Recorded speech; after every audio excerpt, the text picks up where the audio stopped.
मनुष्य का स्वभाव दो तरीके से बदलता है, एक धन से और दूसरा धर्म से। जब मनुष्य धन से संपन्न होता है तब वह अकड़ कर चलता है, उसका स्वभाव अहंकार से भर जाता है। और जब मनुष्य धर्म से संपन्न होता है तब वह विनम्र होकर चलता है, उसका स्वभाव ही विनम्र हो जाता है। अब आप सोचिए कि आप धर्म से संपन्न होना चाहते हो या फिर धन से। अगर आप धर्म और धन दोनों से संपन्न होना चाहते हो तो ये तो बहुत ही अच्छी बात है, क्योंकि धन हमारी रोजमर्रा की जिंदगी में आ रही प्रॉब्लम से छुटकारा दिलाएगा और धर्म हमारे व्यवहार और सामाजिक जीवन में आने वाली प्रॉब्लम से छुटकारा दिलाएगा। आज की इस वीडियो में मैं आप सभी लोगों को श्री रामचरितमानस के उत्तरकांड में भगवान श्री राम जी के द्वारा उनके भाई भरत जी को दिए गए ज्ञान के बारे में बताऊंगा। मैं आप लोगों को दोहा नंबर 38 के बाद का पूरा अर्थ बताऊंगा। यहाँ पर भगवान श्री राम जी ये बताते हैं कि दुष्ट लोगों की प्रकृति कैसी होती है, लेकिन इस दोहे के पहले भगवान श्री राम जी ने संत लोगों की प्रकृति के बारे में बताया है। लेकिन मैं दोहा नंबर 38 के बाद की चौपाई से आप सभी लोगों को सुनाता हूँ। यहाँ भगवान बोलते हैं, सुनहु असंतन केर सुभाऊ, भूलेउ संगति करी न काऊ, तिनकर संग सदा दुखदाई, जिम कपिलहि घालई हरिहाई। अब असंतों दुष्टों का स्वभाव सुनो। कभी भूल कर भी उन लोगों की संगति नहीं करनी चाहिए जिनका संग सदा दुख देने वाला होता है। जैसे हरहाई एक बुरी जाति की गाय, कपिला सीधी और दुधार गाय होती है, उसको अपने संग से नष्ट कर डालती है।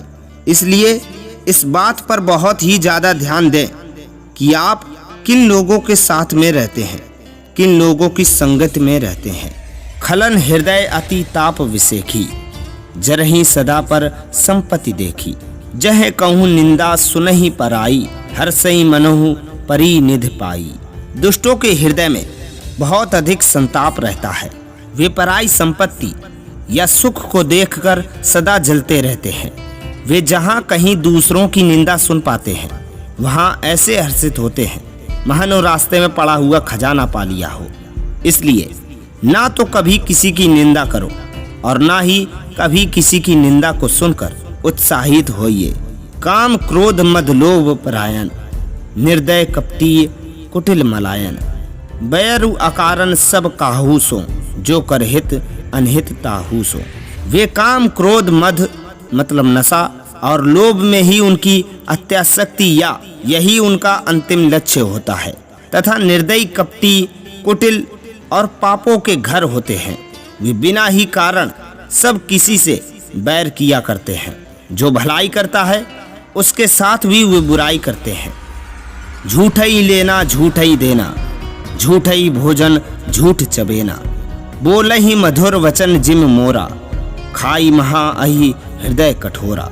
वे लेन देन के व्यवहार में झूठ का आश्रय लेकर दूसरों का हक छीन लेते हैं अथवा झूठी बातें हाका करते हैं कि हमने लाखों रुपए लिए, करोड़ों रुपए दान में दे दिए। इसी प्रकार चने की रोटी खाते हैं और बताते हैं कि हम बहुत महंगा भोजन करते हैं इत्यादि। मतलब ये रहा कि ये लोग हर बात में झूठ का ही सहारा लेते हैं। जैसे मोर बोलता तो मधुर है लेकिन उसका हृदय कठोर होता है कि वह महान विषैले सांपों को भी खा जाता है, वैसे ही वे भी मीठे ऊपर से होते हैं। मीठे वचन बोलते हैं परंतु हृदय बड़े ही निर्दयी होते हैं। पर द्रोही पर दार रत, पर धन पर अपवाद, ते नर पावर पापमय देह धरे मनुजात। वे दूसरों पर द्रोह करते हैं और पराई स्त्री, पराय धन तथा पराई निंदा में आसक्त रहते हैं। वे पामर और पापमय मनुष्य नर शरीर धारण किए हुए राक्षस ही होते हैं। लोभई ओढ़न लोभई डासन, सिसनोदर पर जमपुर त्रासन, काहू की जौ सुनहि बढ़ाई, श्वास लेहि जनु जूड़ी आई। लोभ ही उनका ओढ़ना और लोभ ही उनका बिछौना होता है, अर्थात लोभ से ही वे हमेशा घिरे रहते हैं। ये पशुओं के समान होते हैं, इन्हें यमपुर का भय नहीं लगता है।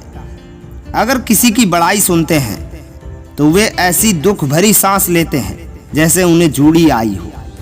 जब काहू के देखें विपत्ति, सुखी भये मानो जग नृपति। स्वार्थ रत परिवार विरोधी, लंपट काम लोभ अति क्रोधी। जब वे किसी की विपत्ति देखते हैं तब ऐसे सुखी होते हैं मानो जग भर के राजा हो गए हों। वे स्वार्थ परायण, परिवार वालों के विरोधी, काम और लोभ के कारण लंपट और अत्यंत क्रोधी होते हैं। मातु पिता गुरु विप्र न मानहि, आपु गए अरु घालहि आनहि। करहि मोह बस द्रोह परावा, संत संग हरि कथा न भावा।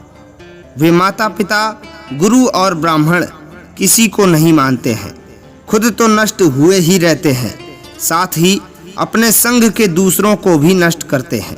वे मोहवश दूसरों से द्रोह करते हैं। उन्हें ना तो संतों का संग अच्छा लगता है, ना भगवान की कथा ही सुहाती है। अवगुण सिंधु मंदमति कामी, वेद विदूषक पर धन स्वामी। विप्र द्रोह पर द्रोह विशेषा, दंभ कपट जिए धरे सुबेसा। वे अवगुण के समुद्र, मंद बुद्धि, कामी, वेदों के निंदक और जबरदस्ती पराय धन के स्वामी, मतलब पराय धन को लूटने वाले होते हैं। वे दूसरों से द्रोह तो करते ही हैं, परंतु ब्राह्मणों से विशेष रूप से करते हैं। उनके हृदय में अहंकार और कपट भरा रहता है, परंतु वे ऊपर से सुंदर वेश धारण किए रहते हैं। ऐसे अधम मनुज खल, कृतयुग त्रेता नाही। द्वापर कछुक वृंद बहु, होई हैं कलयुग माही। ऐसे नीच और दुष्ट मनुष्य सत्ययुग और त्रेता में नहीं होते हैं। द्वापर में थोड़े से होंगे और कलयुग में तो उनके झुंड के झुंड होंगे। इसके बाद एक चौपाई और है जिसका अर्थ बताता हूँ। पर हित सरिस धर्म नहीं भाई, पर पीड़ा सम नहीं अधमाई। निर्णय सकल पुराण वेद कर, कह्यों तात जानहि कोविद नर।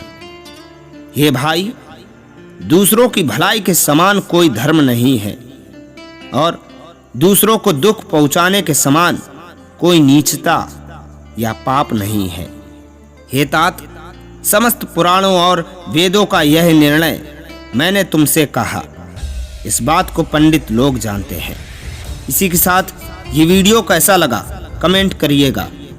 अगर पूरा वीडियो समझ आया है तो ठीक है, लेकिन अगर वीडियो में कुछ भी ऐसा है जो आपके समझ नहीं आया है तो वीडियो को दोबारा देखिए, क्योंकि आज का ये वीडियो पूरे जीवन के लिए बहुत ही महत्वपूर्ण है।